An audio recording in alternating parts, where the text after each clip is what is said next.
gens qui pensent, des chrétiens, qui pensent que la foi, ça va leur épargner de souffrir. Mais non. La foi, ça ne nous ouvre pas je ne sais quel Disneyland spirituel. Vous voyez, c'est pas ça. La foi, elle nous permet justement de dépasser, d'habiter la souffrance. C'est pas un refuge. Non, c'est pas un refuge. C'est un secours, mais c'est pas un refuge. C'est pas une bulle de savon dans laquelle on entre et qui va nous préserver de tout. Non, on souffre et on meurt avec la foi. Mais on souffre et on meurt différemment. C'est ça le truc. C'est-à-dire qu'on est habité.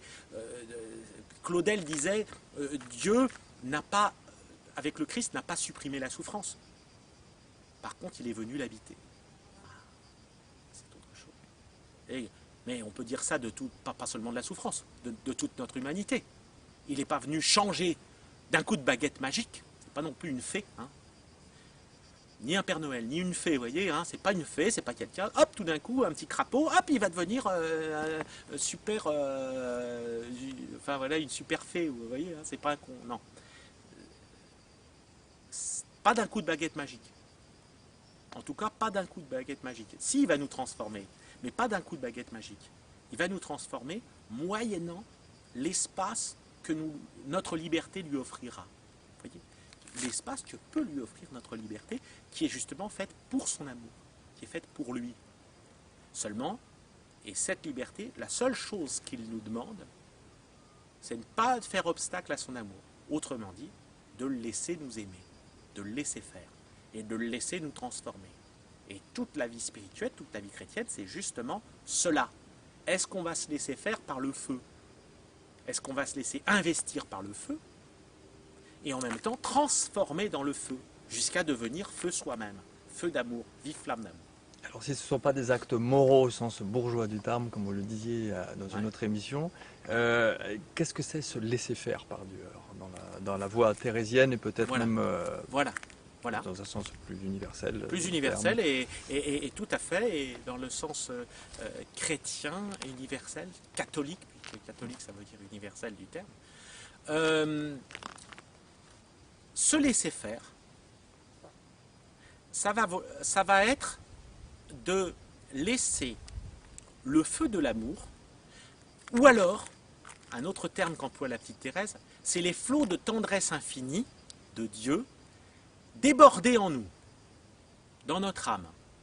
Notre âme, hein, pour toute la tradition chrétienne, c'est le siège, la demeure, si vous voulez, c'est le principe spirituel, mais dans cette âme, il y a un principe, il y a un noyau absolument inviolable et inviolé, où Dieu peut seul demeurer. C'est le puissant fond, si vous voulez, dont parlent aussi d'autres mystiques. Donc, cette âme, Dieu veut l'investir justement de cette force d'en haut, qui est l'Esprit Saint, l'ascenseur qu'il nous envoie. C'est finalement la force d'en haut, l'Esprit Saint, qui descend au fond de notre puits pour nous élever. Donc, pas un problème d'être dans le puits. Vous comprenez, ce n'est pas d'abord des actions morales qui nous mériteraient. Vous voyez, c'est là où il y a eu une confusion terrible dans le jansénisme, dans le rigorisme, dans tous les ismes qui sont toujours très mauvais, non seulement dans le monde, avec toutes les idéologies, mais aussi dans le christianisme. Bon, remarquez, le christianisme, il y a un isme, bon, sauf pour le christianisme, mais il faut bien s'entendre sur ce que c'est. Donc, vous voyez, tout ce qui a été teinté qui nous faisait croire que Dieu, finalement, avait besoin de bons points. On a cru à un moment donné, vous savez, comme à la maternelle, il faut des bons points pour avoir une image. Là, d'une certaine manière, il fallait des bons points moraux pour être enfin une image à peu près potable de Dieu. Non, l'image de Dieu, elle est toujours en nous, y compris avec le péché, c'est-à-dire que nous avons toujours cette âme qui est faite pour lui. C'est ça l'image. Par contre, on a perdu la ressemblance. Rappelez-vous, Dieu nous a créés à son image, à sa ressemblance. Et avec le péché, nous sommes entrés, comme dit saint Augustin, dans le pays de la dissemblance. Très bon terme, ça. dans le pays lointain de la dissemblance, comme l'enfant prodigue qui s'en va très loin de son père, dans la parabole de l'enfant prodigue. C'est le pays de la dissemblance. On perd la ressemblance d'amour, la similitude d'amour avec Dieu.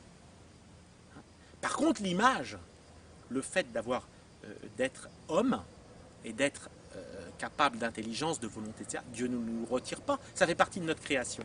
Donc il ne va pas nous amputer, à ce moment-là, on ne serait plus un homme. Non, il ne va pas nous amputer de ça. Il nous laisse ça tout. Alors ce laisser faire, ce que Dieu veut nous rendre, c'est justement cette ressemblance. Cette grâce, qu'on appelle la grâce sanctifiante, la sainteté de l'Esprit Saint qui vient à nous pour nous recréer à l'image et à la ressemblance du Fils qui est le Christ.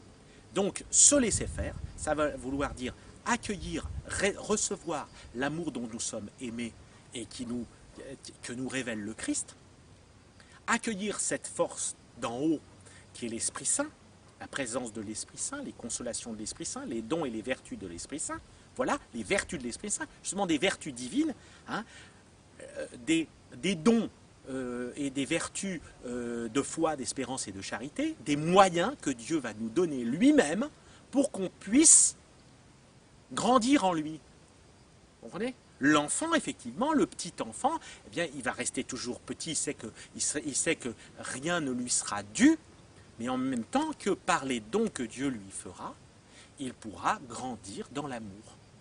Voyez, et devenir vraiment pleinement fils. Donc ça veut dire, se laisser faire, c'est non seulement accueillir, être réceptif à l'Esprit Saint, la force d'en haut, et chaque jour, pour accomplir la volonté de Dieu, la volonté du Père.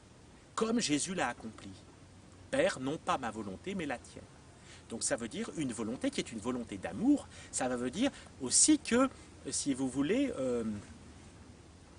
il va nous éduquer comme un père à être fils, comme le fils. C'est-à-dire qu'il va nous éduquer et moyennant un chemin de purification, un chemin qui effectivement va passer par des moments qui ne seront pas forcément faciles, par ce qu'on appelle des nuits, par des moments obscurs, mais l'obscurité elle vient de nous, parce que nous il y a de l'obscurité en nous, Dieu est lumière. Il n'y a pas de ténèbres en lui, dit Saint Jean, il a raison, il n'y a pas de ténèbres en lui.